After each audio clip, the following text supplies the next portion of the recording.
As virtue is concerned with emotion and action, and emotions and actions that are voluntary are objects for praise or blame, while those that are involuntary are objects for pardon and sometimes for pity, we must, I think, in a study of virtue, distinguish the voluntary from the involuntary. It will also be useful for lawmakers for its bearing on the award of honors and punishments. Acts done under compulsion or from ignorance are generally considered involuntary. An act is compulsory if its origin is external to the doer or sufferer. That is, if it is one to which the doer or sufferer contributes nothing, as if, for example, the wind, or people who have us in their power, were to carry us in a certain direction. But if an act is performed for fear of some greater evil or for some noble end, as, for example, if a tyrant who had our parents and children in his power were to order us to do some shameful act on condition that, if we did it, their lives would be spared, and if not, they would be put to death, it is questionable whether such an act is voluntary or involuntary. The act of throwing goods overboard during a storm at sea is of the same sort, for nobody would voluntarily make such a sacrifice in the abstract, yet every sensible person will make it for his own safety and that of his companions. Acts like these are of a mixed character, yet more like voluntary than involuntary acts, for they are the results of choice at the time, and the end of the act is a result of the choice made at the moment of performing it. When we speak then of an action as voluntary or involuntary, we must regard the occasion when it was performed. The person whose acts we are here considering acts voluntarily, for in acts like his the power which sets the machinery of his limbs in motion is in himself, and when the origin of anything is in the person himself, it lies with him either to do it or not to do it. Such actions, then, are voluntary, although in the abstract they may be called involuntary, because nobody would choose any such act in itself. Such acts are at times objects of praise, when men submit to something shameful or painful for the sake of gaining something great and noble. In a contrary case, they are objects of blame, for only a bad man would submit to something utterly shameful if his object were ignoble or only trivial. Some acts are pardonable, though not praiseworthy, as when a person is induced to do wrong by pressure too strong for human nature, that no one could resist. Yet there are acts, perhaps, we cannot be compelled to do. We should rather suffer the most dreadful form of death than do them. So the reasons which forced Nicomachean in Euripides to murder his mother are clearly ridiculous. It is sometimes difficult to determine what ought to be chosen or endured in order to obtain or avoid a certain result. But it is still more difficult to abide by our decisions, for it generally happens that the consequence we expect is painful, and the act we are forced to do is shameful. Therefore we receive blame or praise according as we yield or do not yield to the constraint. What class of acts, then, may rightly be called compulsory? Acts may be called absolutely compulsory whenever the cause is external to the doer, and he contributes nothing. But when an act, though involuntary in itself, is chosen at a particular time and for a particular end, and when its cause is in the doer himself, then, though the act is involuntary in itself, it is voluntary at that time and for that end. Such an act is more like a voluntary than an involuntary act, for actions come under the class of particular things, and in the supposed case, the particular act is voluntary. And what kind of acts should be chosen for what ends, it is not easy to state, as particular cases admit of many differences. Someone might argue that whatever is pleasant or noble is compulsory on us, because pleasure and nobleness are forces external to ourselves. But if that were so, every act would be compulsory, as these are the motives of all our acts. Also, if a person acts under compulsion and against his will, his act is painful to him. But if he is influenced to act by pleasure and nobleness, it is pleasant. It is absurd to lay the blame of our wrongdoings on external causes, rather than on the facility with which we are caught by such influences, and take the credit of our noble actions ourselves, while laying the blame of our shameful acts on pleasure. An act, then, is compulsory if its origin is outside the doer, or if the person who is compelled contributes nothing to the act. An act committed in ignorance is never voluntary, but it is not involuntary unless it is followed by pain and regret.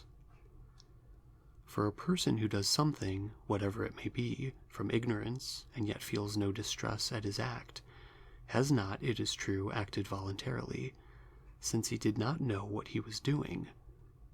But on the other hand, he has not acted involuntarily, so long as he feels no regret. If a person who has acted from ignorance regrets what he has done, he may be called an involuntary agent. But a person who does not regret it is in a different case, and he may be called a non-voluntary agent. For since he differs from the other, it is better he should have a special name. There is a difference, too, it would seem, between acting from ignorance and acting in ignorance. Thus, if a person is intoxicated or enraged, he is not regarded as acting from ignorance, but as acting from intoxication or rage. Yet he does not act consciously, but in ignorance. Every wicked person, we know, is ignorant of what he ought to do and what he ought not to do. And ignorance is the error which makes people unjust and generally bad. But when we speak of an action as involuntary, we do not mean merely that a person is ignorant of his true interest. The ignorance which causes involuntary action, as distinguished from that which causes wickedness, is not that which affects the moral purpose, nor again is it ignorance of the universal, for that is blameworthy. It is rather ignorance of particulars, that is, of the particular circumstances and occasion of the act. Where this ignorance exists, there is room for pity and forgiveness, since one who is ignorant of such particulars is an involuntary actor. It will be well, then, to define the nature and number of these particulars. They are, firstly, who is acting; secondly, what is the act; thirdly, the occasion or circumstances of the act. Sometimes also, fourthly, the instrument, for instance, the tool; fifthly, the aim, for instance, safety; and sixthly, the manner of doing the act, for instance, gently or violently. Nobody but a madman could be ignorant of all these particulars. Clearly, too, no one could be ignorant of the actor, for how could a person be ignorant of himself? But he might not know what he was doing, as when people say a word slipped from them unawares, or they did not know something was secret, like Aeschylus when he revealed the mysteries. Or he might only have meant to show the working of a weapon when he discharged it, like the man who discharged the catapult. Again, a person might take his son for an enemy, like Merope, or a pointed foil for one with its button on, or a solid stone for a pumice stone. Or he might kill somebody by a drink that was meant to save him. Or he might strike a fatal blow while only intending, as in a sparring match, to show how to strike. Since there may be ignorance in regard to all these particular circumstances of an act, a person may be said to have acted involuntarily if he was ignorant of any one of them, and especially of the most important circumstances of the act and its end. But if an action is to be called involuntary because of such ignorance, it should be painful to the agent and excite in him a feeling of regret. As an act is involuntary if done under compulsion or from ignorance, it would seem to follow that it is voluntary if the actor starts it in full knowledge of the particular circumstances of his act. It is probably wrong to call all acts of passion or desire involuntary. For on that principle, in the first place, none of the lower animals could be said to act voluntarily, nor could children. And secondly, is it suggested that nothing we do from desire or passion is voluntary? Or are our noble acts done voluntarily, and our shameful acts involuntarily? Surely the latter view is ridiculous if one and the same feeling is the cause of both kinds of act. It would seem strange to say that the things we ought to desire, we desire involuntarily. There are things about which we ought to be angry, and things, such as health and learning, which we ought to desire. Again, we think the involuntary is painful, but what we do from desire is pleasant. Again, what difference is there as to involuntariness between errors committed in cold reason and errors committed in anger? It is our duty to avoid both, but the irrational emotions seem to be as truly human as reason itself.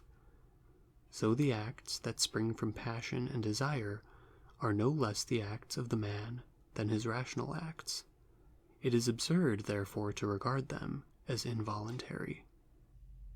Having thus distinguished voluntary from involuntary action, we must go on to discuss moral purpose.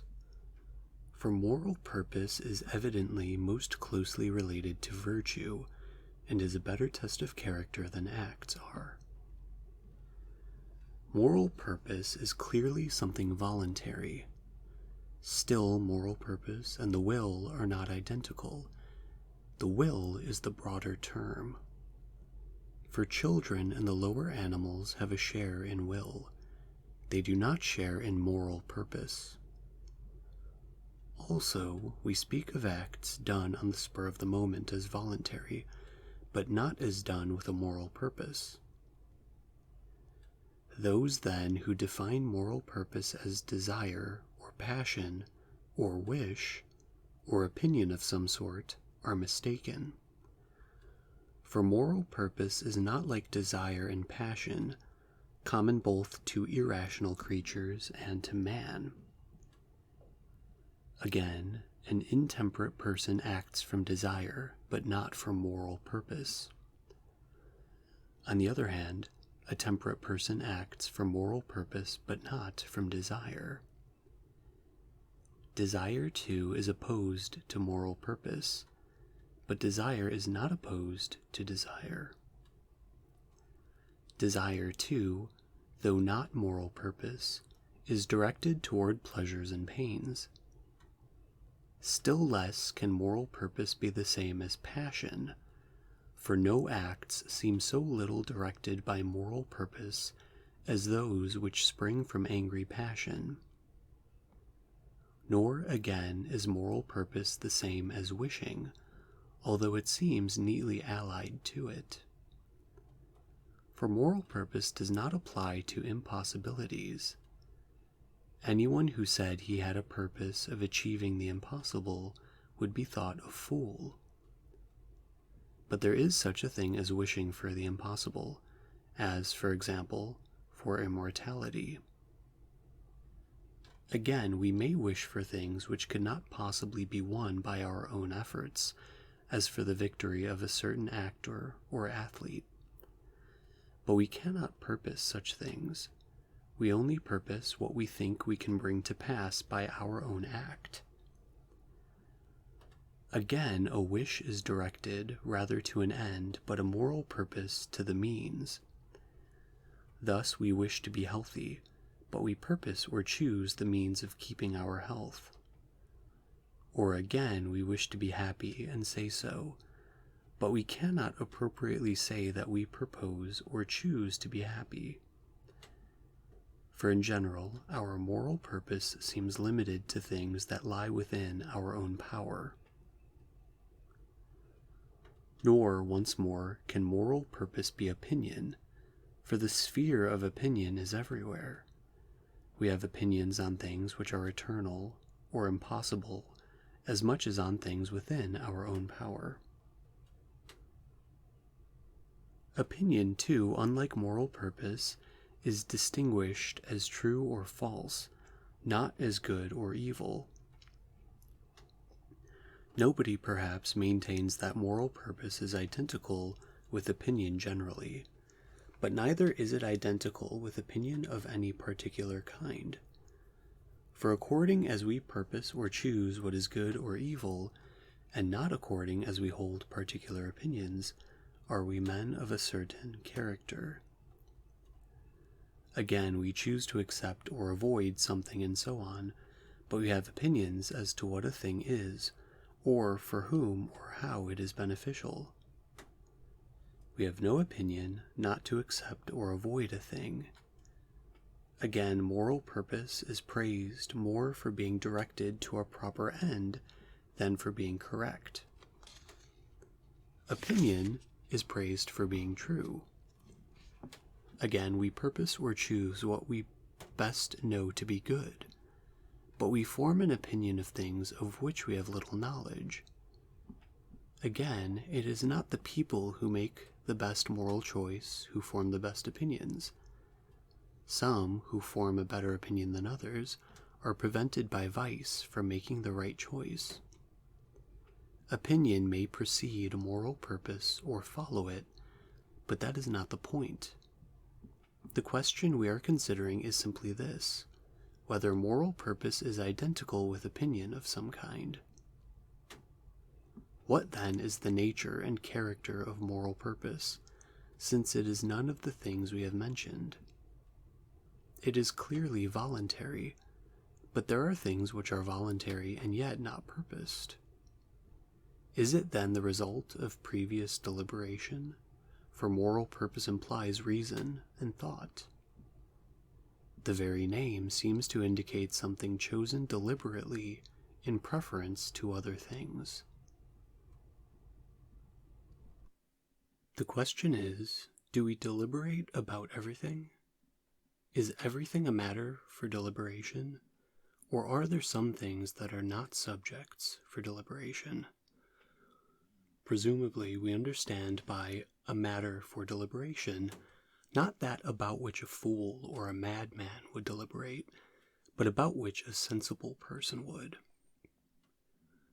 Nobody deliberates about eternal things, that is, the unchangeable, such as the universe, or the incommensurability of the diagonal and the side of a square, or about things in motion that always follow the same course.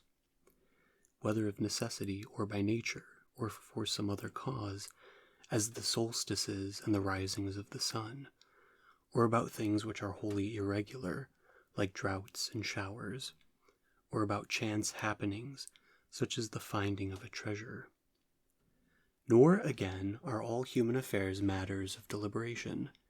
Thus, no Spartan will deliberate about the best constitution for the Scythians. The reason we do not deliberate about these things is that none of them can be affected by our action. The matters about which we deliberate are practical matters, lying within our power.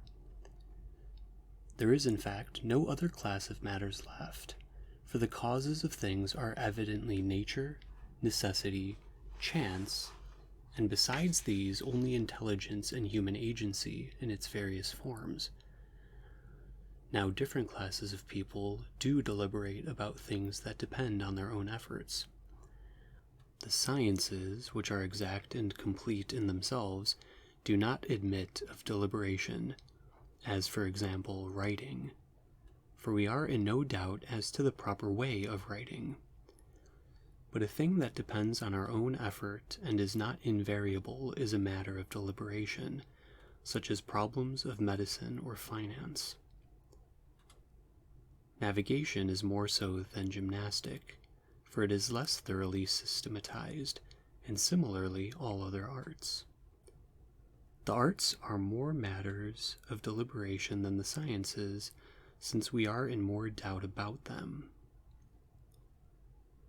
We deliberate over cases which fall under general rules, when it is uncertain what the issue will be, and when we can make no absolute decision. We invite the help of other people in our deliberations over questions of importance, when we distrust our own ability to decide them. We deliberate not about ends, but about means to ends. Thus, a doctor does not deliberate whether he shall cure his patients, nor an orator whether he shall persuade his audience, nor a statesman whether he shall produce law and order. Nor does anyone else deliberate about his end. They all set up a certain end and then consider how and by what means it can be attained. And if it apparently can be attained by several means, they consider what will be the easiest and best means of attaining it.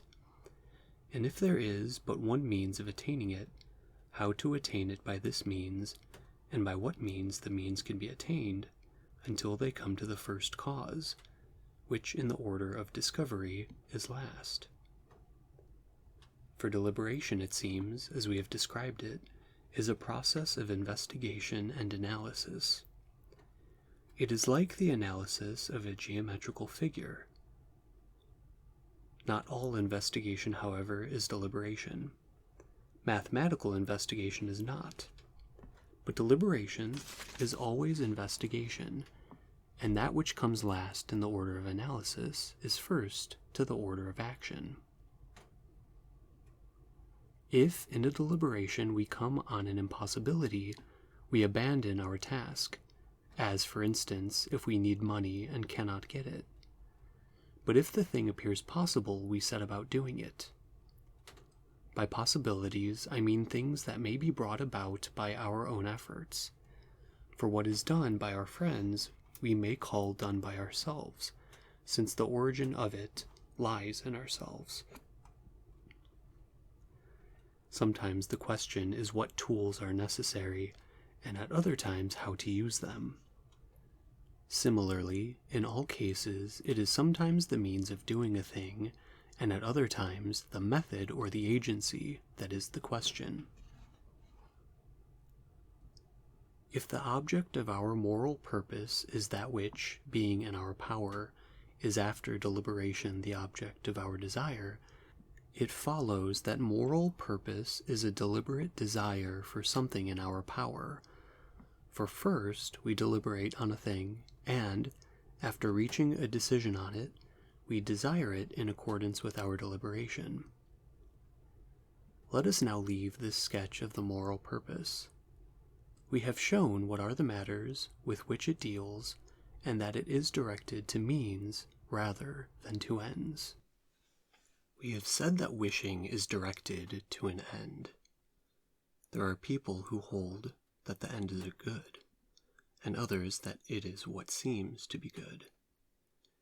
If the object of wishing is a good, it follows that where a person's moral purpose or choice is wrong, he wishes for something not in the proper sense an object of wish, for if it is an object of wish, it will be a good, but it was perhaps an evil.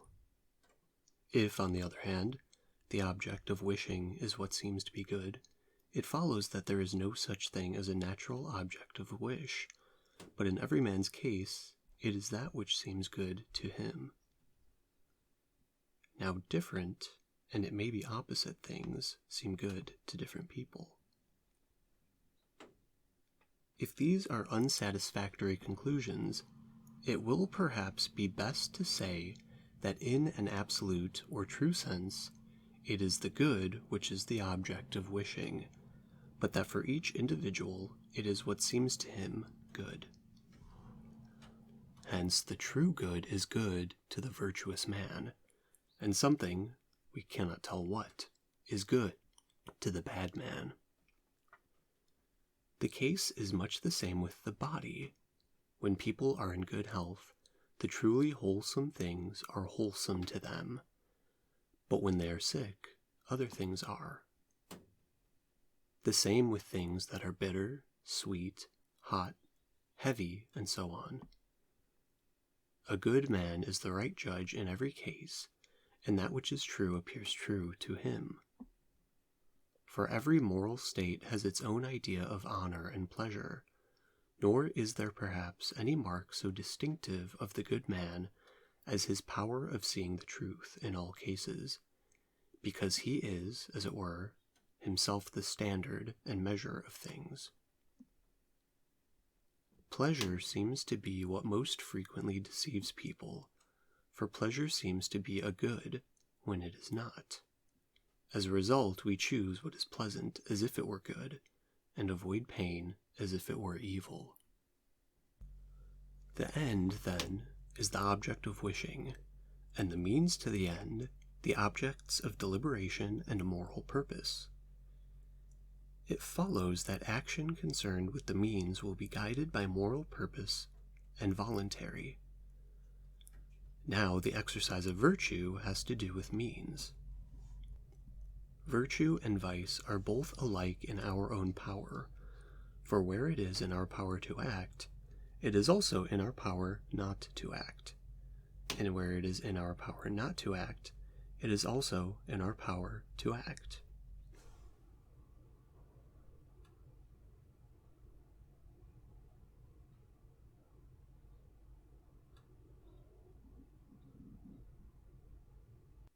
Hence, if it is in our power to act when action is noble, it will also be in our power not to act when inaction is shameful. And if it is in our power not to act when inaction is noble, it will also be in our power to act when action is shameful. But if it is in our power to do, and likewise not to do, what is noble and shameful, and if this action or inaction means, as we have seen, being good or bad, it follows that it is in our power to be good or wicked. The saying, "None would will to be wicked, none would not be blessed," seems to be partly false and partly true, for while nobody would be blessed against his will, wickedness is voluntary. Otherwise, we shall have to dispute the statements we have just made and say that a man is not the originator or father of his acts, as he is of his family. But if these statements are true, and we cannot refer our acts to any other source than what lies in ourselves, then the act that has its sources in us must itself be in our power and voluntary. This view is apparently supported by the testimony both of private individuals and of lawmakers, for lawmakers punish and chastise evildoers unless they did wrong under compulsion or from ignorance for which they were not responsible, but they honor people who do noble acts, their object being to discourage the one class of deeds and encourage the other. Yet no one encourages us to do what is not in our power or voluntary. It would be useless, for instance, to persuade us not to get hot, or to feel pain or hunger, or anything of that kind, for we should feel the sensations all the same. We do punish a person for mere ignorance, if it seems he is responsible for it. Thus, punishments for drunken people who commit a crime are double, because the source of the crime lies in the person himself. It was in his power not to get drunk, and his drunkenness was the cause of his ignorance. Again, we punish people who are ignorant of a point of law, if they ought to know it and could easily do so. Similarly, in other cases we punish people whenever it seems that their ignorance was due to carelessness, for they had it in their power not to be ignorant, since they might have taken the trouble to inform themselves. But perhaps the man is the sort that cannot take trouble. Even so, people are responsible for having made themselves persons of that kind by their dissolute lives, or for becoming unjust or licentious by acts of dishonesty, spending their time on drink and other such things. For a person's character is the result of the way in which he exercises his capacities. The rule is proved by those who train for any competition or action, for they never stop practicing. Now, only a fool does not know that moral states are formed by the exercise of our powers in one way or another. It is absurd to say that a man who acts unjustly does not wish to be unjust, or that one who acts licentiously does not wish to be licentious. If a man, acting not in ignorance, commits the acts that will make him unjust, he will be voluntarily unjust. However, it does not follow that, if he wishes, he may cease to be unjust and become just, any more than it follows that a sick man, if he wishes, will be well. It may be that he is voluntarily ill through living intemperately and disobeying his doctors. If so, it was once in his power not to be ill, but since he has thrown away his chance, it is no longer in his power. Similarly, once a man has thrown a stone, it is no longer in his power to call it back. Still, for all that, it was in his power to throw it, since the source of the act was in him. So too the unjust or licentious man had it in his power at first not to become so. Hence he is voluntarily unjust or licentious. But once he has become unjust or licentious, it is no longer open to him not to be so. Not only vices of the soul, but vices of the body also are voluntary in some cases, and in these cases blameworthy. For while nobody blames people who are born ugly, we do blame those whose ugliness arises from negligence and want of exercise. It is the same with bodily infirmities and defects. Nobody would find fault with a person who is born blind, or whose blindness is the result of illness or a blow. He would rather be an object of pity. But if his blindness were the result of intemperance or licentiousness of any kind, he would be universally blamed. Such bodily vices, then, as depend on ourselves are blamable, and such as do not depend on ourselves are not. If so, it follows that the other vices, if they are blamed, must depend on ourselves. We may say, however, that we all aspire after what seems to be good, only we are not masters of appearances, and the appearance, which the end takes in the eyes of each of us, depends on his character. But if each of us is in some degree responsible for his character, he will in some degree be responsible for the appearance. If not, nobody is responsible for his evil doing. Everybody acts as he does, from ignorance in the end, under the impression that by this means he is gaining the supreme good. The aspiration after the true end is not a matter of our choice, and a man must be born with a sort of vision to enable him to form a noble judgment and choose what is truly good. He then who is endowed with this noble judgment is nature's nobleman, for he possesses the greatest and noblest of all gifts, a gift which can never be received nor learned from anybody else, but must always be kept as nature herself kept it. To possess this natural gift of virtue and honor is to have a perfect and true excellence of nature. If this were true, how then would virtue be more voluntary than vice? But for both men alike, the good and the bad, the end is plain and fixed by nature, or whatever it is, and to these ends men direct all their acts, whatever they do. Whether the end, then, whatever it be that any individual regards as his end, is not so presented to him by nature, but depends in part on himself, or whether the end is fixed by nature, the good man uses voluntarily all means to gain the end. In either case, virtue is voluntary, and vice is voluntary as much as virtue. For in the bad man lies a great power over his own acts, if not over his end. If, as is generally allowed, the virtues are voluntary, for we are ourselves somehow in part responsible for our moral states, and because we possess a certain character, the end we set before ourselves is of such a kind, it follows that our vices too must be voluntary, for what is true of one is equally true of the other. We have now described in outline the nature of virtues in general.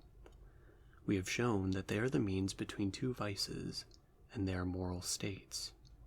We have explained what are the causes that produce them, and how their natural result is the performance of acts by which they are further produced, that they are in our power and voluntary, and governed by the rule of right reason.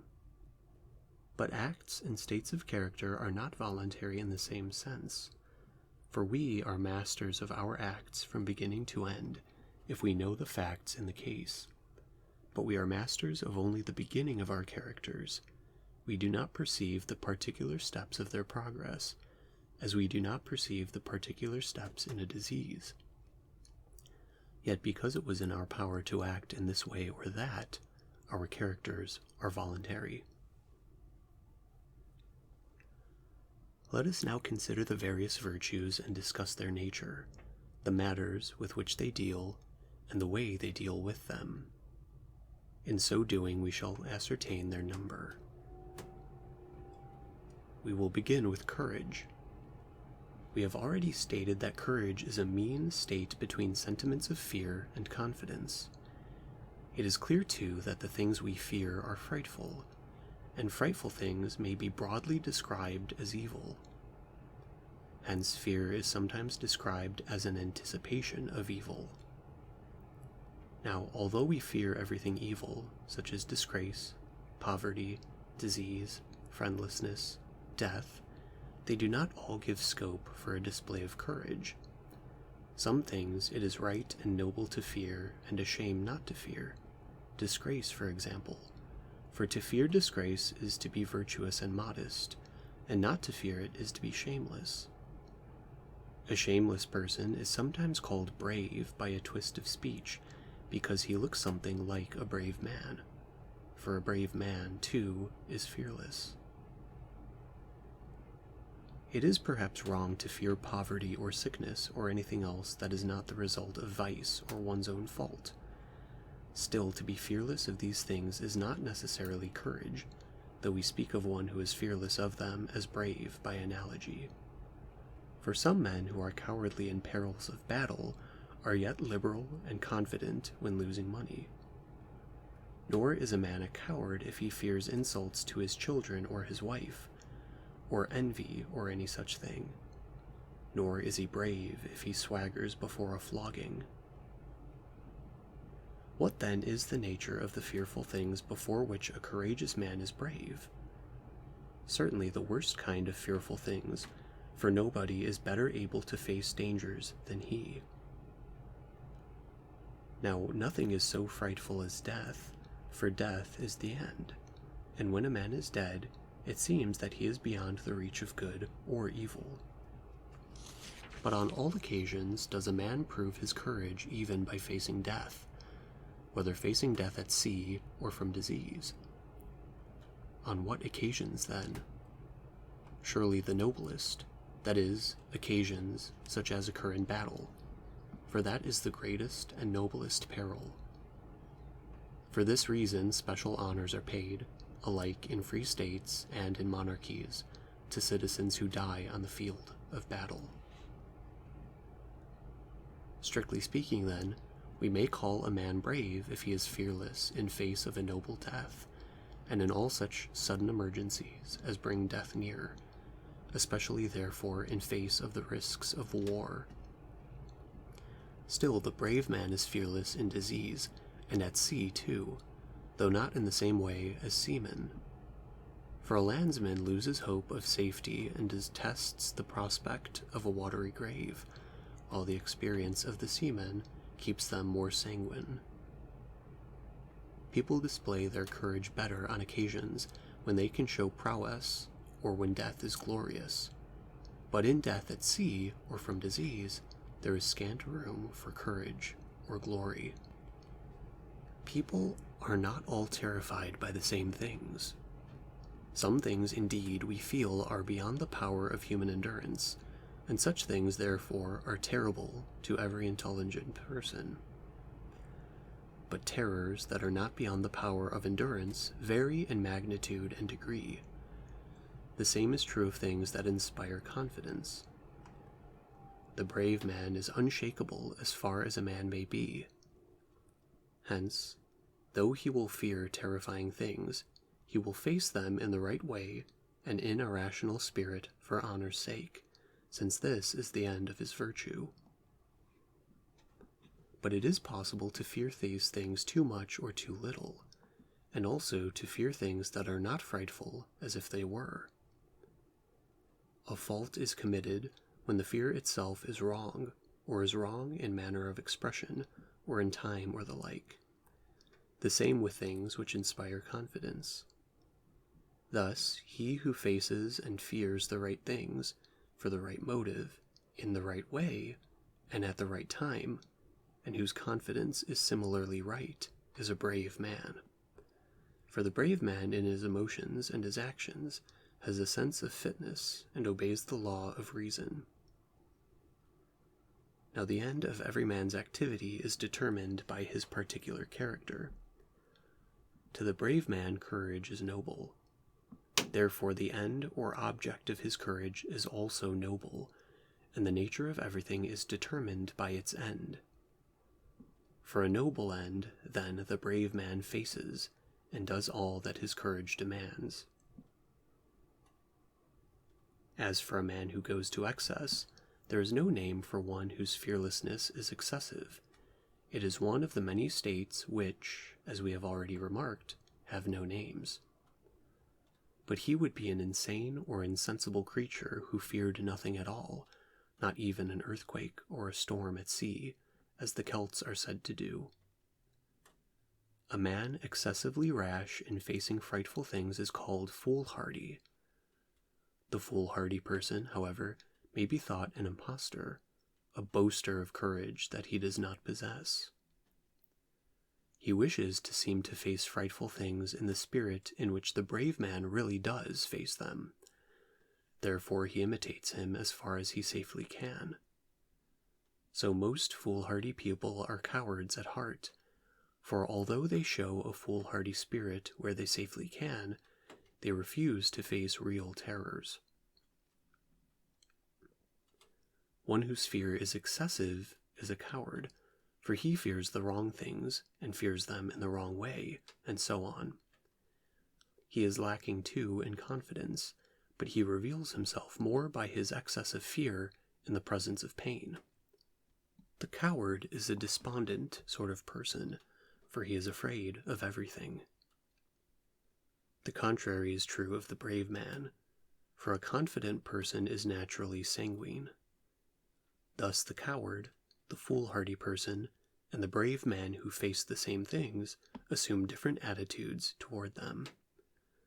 For the first two go either too far or not far enough, and the third holds the middle position, which is right.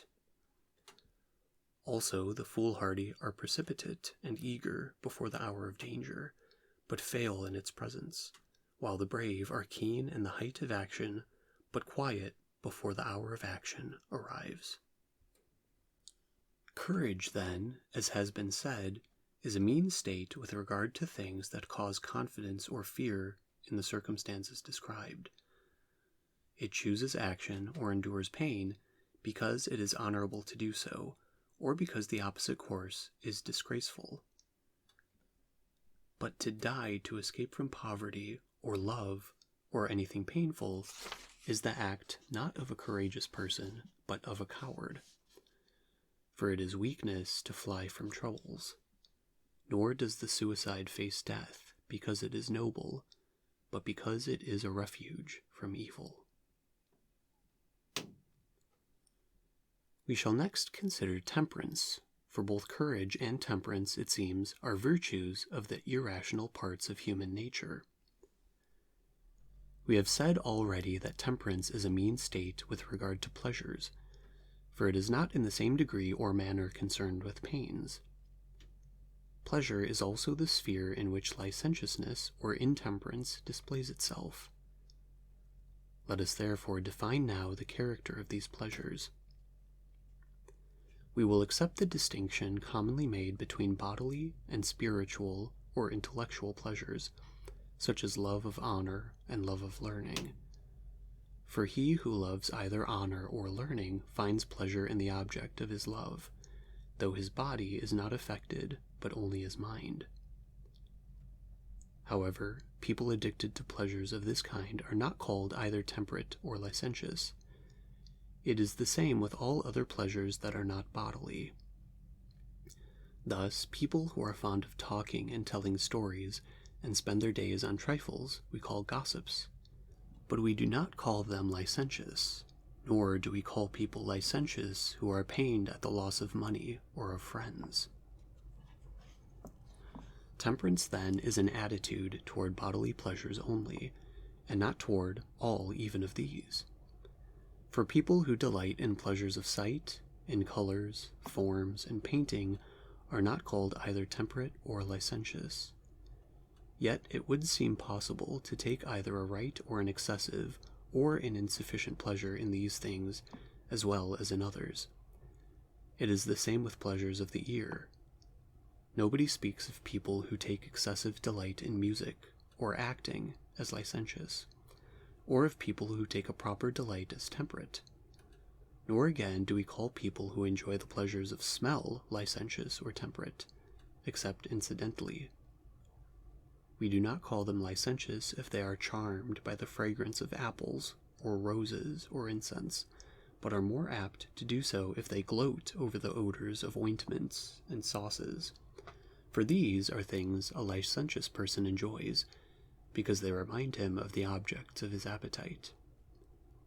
It is true we may see other people, when they are hungry, delighting in the smell of food, but it is only a licentious person who habitually gloats over such things, since they are the objects of his appetite.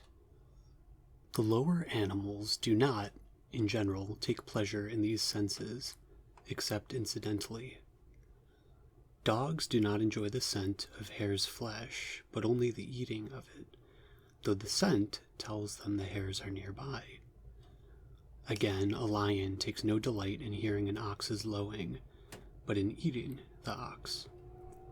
However, the lowing tells him the ox is near, and so he appears to delight in the lowing. Similarly, it is not the sight of a stag or a wild goat that gives him joy, but the prospect of a meal.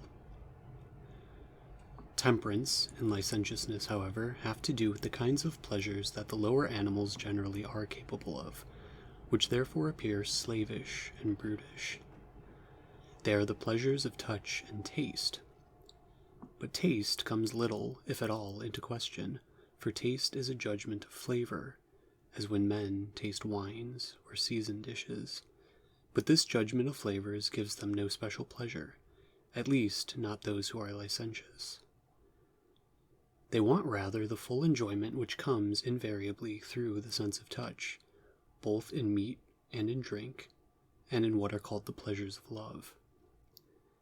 This was why a certain gourmand prayed that his throat might become longer than a crane's, showing that his pleasure was derived from the sense of contact. Thus, the sense with which temperance is associated is the most universal of the senses.